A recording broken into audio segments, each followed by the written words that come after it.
පොතක් අහමුද තුලින් නමක් නැති පොතක් කෙටි කතාවේ දෙවෙනි කොටස අහන්න තමයි සූදානම් වෙන්නේ.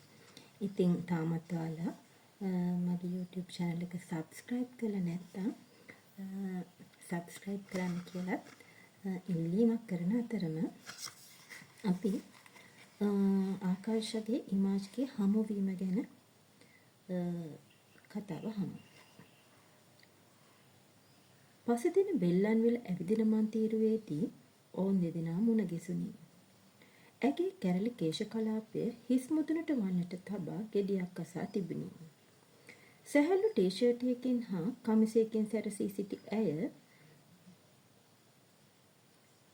පෙර දින දෙකටම වඩා පැහැබර මුහුණකින් සිටියාය.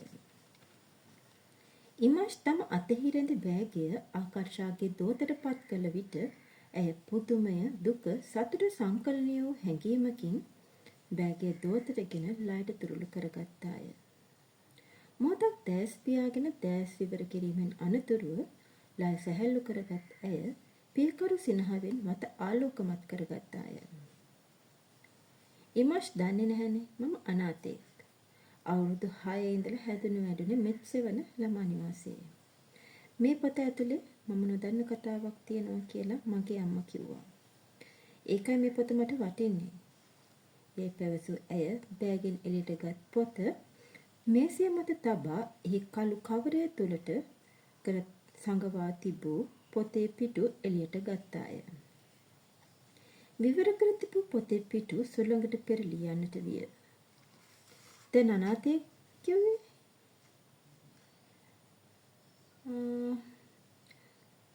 ඔව්. මගේ අම්මා මාවයි තාත්තවයි දාලා යනකොට මට අවුරුදු 2ක් 3ක් විතර ඇති. ඒ කියන්නේ මට අම්මා කෙනෙක්ගේ ආදරය ලැබෙන්න ඕන වයසක්. හැබැයි තාත්තා මාව ළමා නිවාසයට බාර දීලා යනකොට මට අවුරුදු 6ක් විතර ඇති. ඔයාට තේරෙන්නේ නැහැ. Tamanට තියෙන ආදරය, රැකවරණය, ආරක්ෂාව අහිමි වෙලා යනකොට දැනෙන හැඟීම. මට කවදම හරි දැනিলা තියෙනවද? නැත්නම් ඔයා විඳලා තියෙනවද? මිනිස්සු මහා ගොඩක් අතර ඔයා තනි වෙච්ච හැඟීමක්. අනේ හැඟීම මට අවුරුදු 18ක් තිස්සේ දැනුණා. ඒ හැඟීම නැති වුණේ එදා ස්ටේෂනට ආව දවසේ.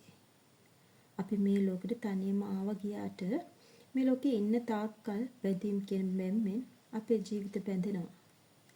බැඳීම් ඇති තැන්වලදී වගේම නැති තැන්වලදීත් මිනිස්සු විඳවනවා. අසරණ වෙනවා.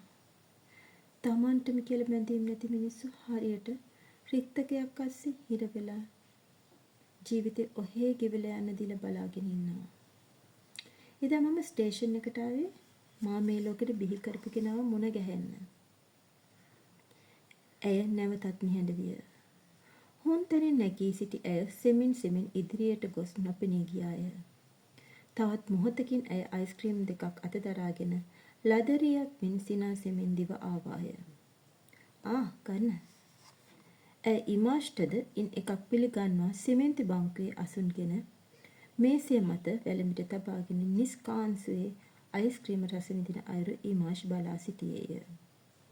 කාර්ය අවසන් කළ ඇය බෑගෙන් ගත් ටිෂුවකින් කටවටා පිස දමා ගත්තාය. තව එකක් ගෙනත් දෙන්නද? ඉමාජ් ඇසුවේය.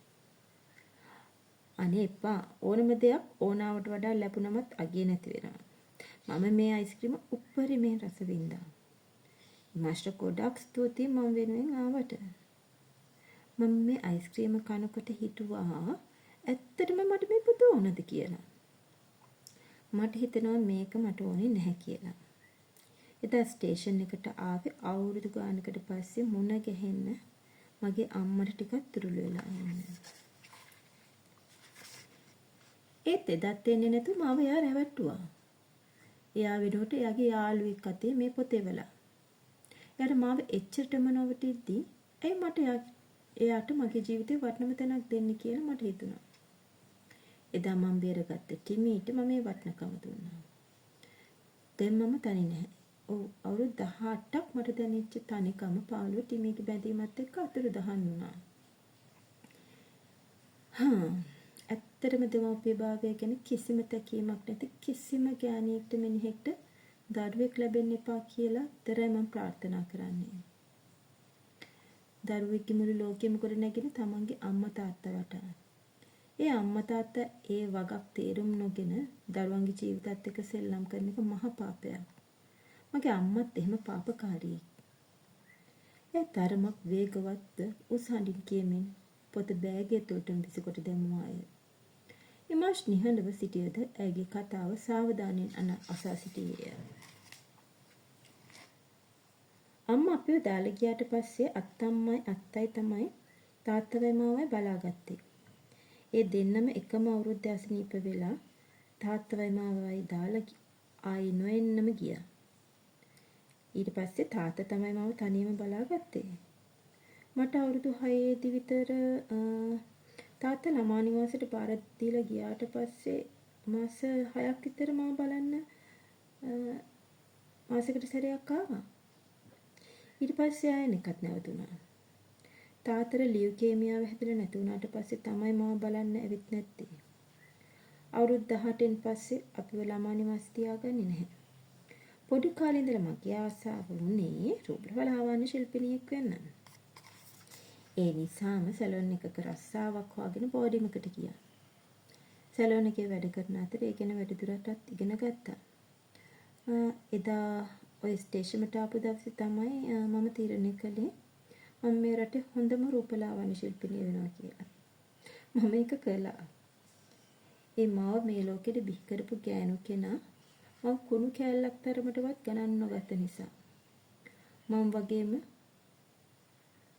මහ මිනිස්සු අනාථ කරලා ගිය පුංචි පැටව වෙනුවෙන් මම අද වැඩ කරනවා. මගේ ජීවිතේත් හරියට නමක් නැති පොතක් වගේ.